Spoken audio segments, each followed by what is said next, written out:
The first speaker for the negative is none other than Floyd Thursby. Now, those of you who have done your research would know that Floyd Thursby is actually a character from the 1930 novel The Maltese Falcon, which was made into a movie in 1941. That's not our Floyd. Our Floyd Thursby is a character in a 2015 XR6 Turbo Falcon, lives in Melbourne, and Floyd is a film composer, he's a singer, he's a guitarist, he's an all-round great bloke. He's going to convince you right now that no news is not good news. Thank you, Floyd Thursby!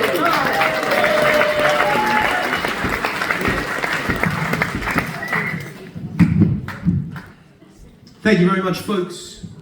Now, let me be very clear about what we're talking about here. When we say no news is good news, when my friends say no news is good news, they mean stick your head in the sand and everything's going to be okay. They mean ignorance is bliss.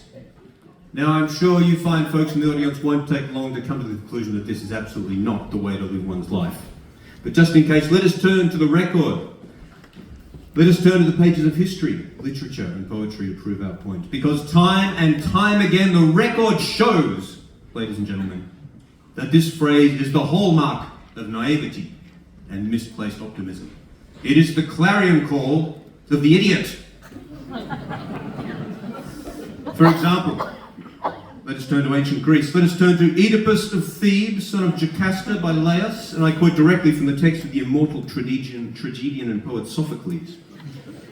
O great oracle, clairvoyant to the Lord Apollo, student of mysteries, tell me, O wise one, can you think of any reason at all why I shouldn't get it on with that smoking hot MILF over there?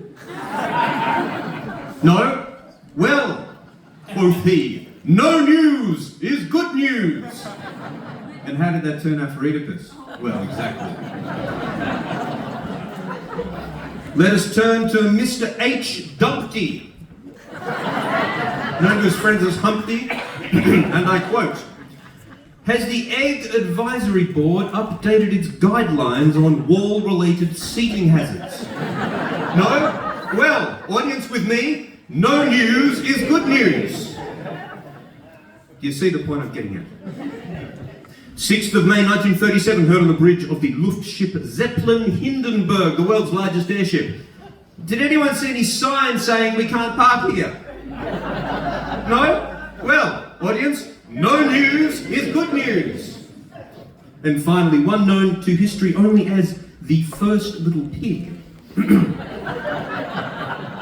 Is that the latest edition of Piglet Engineering Monthly you have there? Does it happen to contain any scientific studies on the efficacy of straw as a safeguard against wolf attack? No? Well, teammates, no news is good news.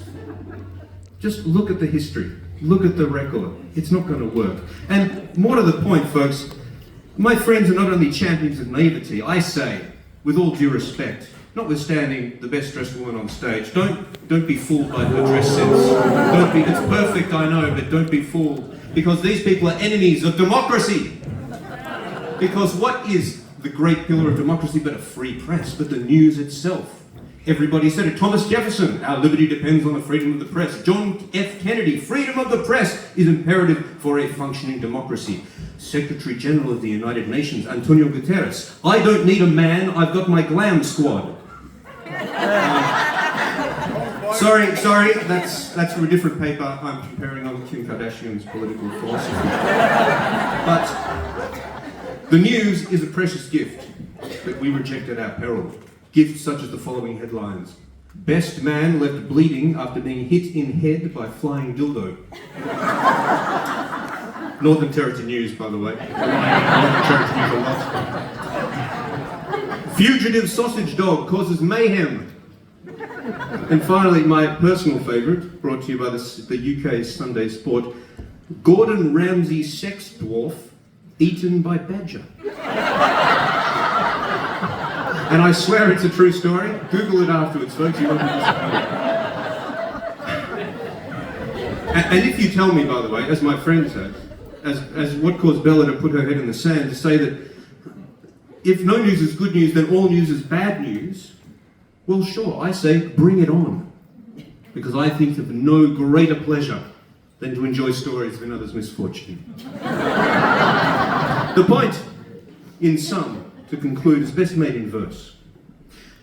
Every day I hear the news of Yanks and Russians, of Arabs and clues, to find my way in sorrow's shoes, to gloat with glee, to cry, J'accuse!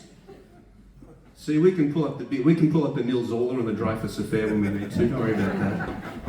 Every day I read the papers to thrill at crime's appalling capers, a luscious dose of schadenfreude from glorious tales of death and moida. And if we deserve your vote for no other reason than that rhyme, ladies and gentlemen, I implore you. Every day I watch the telly, a feast laid out by Machiavelli. The salty rhetoric of hate, the sweet demise of an innocent's fate. Every day the radio sings of failing states and fallen kings, corruption, vice, and senators' flings, and they're just a few of my favourite things.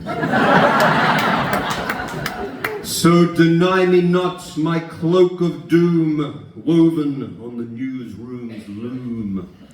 It keeps me warm, this endless strife, for the daily news is the stuff of life.